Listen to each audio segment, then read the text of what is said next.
નડિયાદના ઉત્તરસંડા ગામમાં biomedical unit સામેની લાંબી લડાઈ બાદ આખરે ગ્રામજનોને રાહત મળી।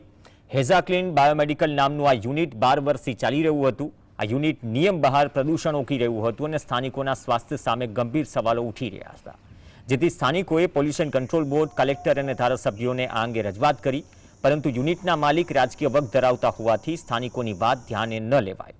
આખરે આ મામલો પુરાવા સાથે ગાંધીનગર પહોંચ્યો અને ગુજરાત પોલ્યુશન કંટ્રોલ બોર્ડે યુનિટ બંધ કરવાનો ઓર્ડર આપ્યો। જીપીસીબીના અધિકારીઓએ યુનિટનું નિરીક્ષણ કર્યા બાદ યુનિટ બંધ કરવાનો આદેશ કર્યો।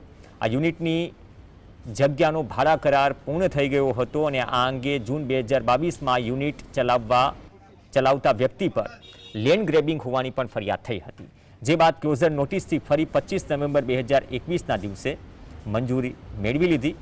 ગ્રામજનો કહી રહ્યા છે કે ફરી રાજકીય વગના દમ પર આ યુનિટ શરૂ ન થવું જોઈએ।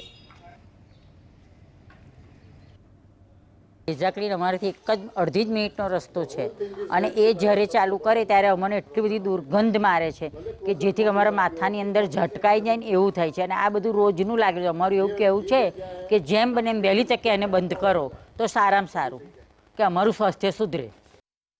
ત્યારે તો ખાલી સાંભળીને જ વિચારવું જોઈએ કે આજુબાજુ રેસિડેન્શિયલ એરિયો હોય એવા એરિયામાં આ ચીજ તો હોવી જ ન જોઈએ।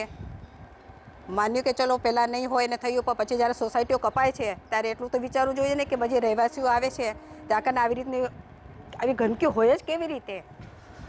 જ્યાં પર્યાવરણ શુદ્ધ ચાલતું હોય ત્યાં પર્યાવરણ તો શુદ્ધ એક બાજુ રહ્યું, આ તો પર્યાવરણને જ ગંદુ આખું કરે છે। ભાઈ હેઝા ક્લીન એક એવું છે કે ધીમું ઝેર હવામાનના થ્રુ જે માણસને ધીમે ધીમે કરીને શ્વાસોશ્વાસની અંદર ફેલાતું જતું હોય અને નાના બાળકો સુધી મોટા સુધી બધાને એવરીડે આ ઝેર પીવું પડે છે, ના છૂટકે।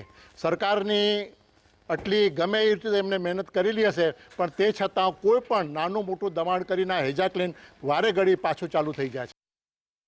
દરેકને ન્યાય પ્રક્રિયામાં જવાનો હક છે।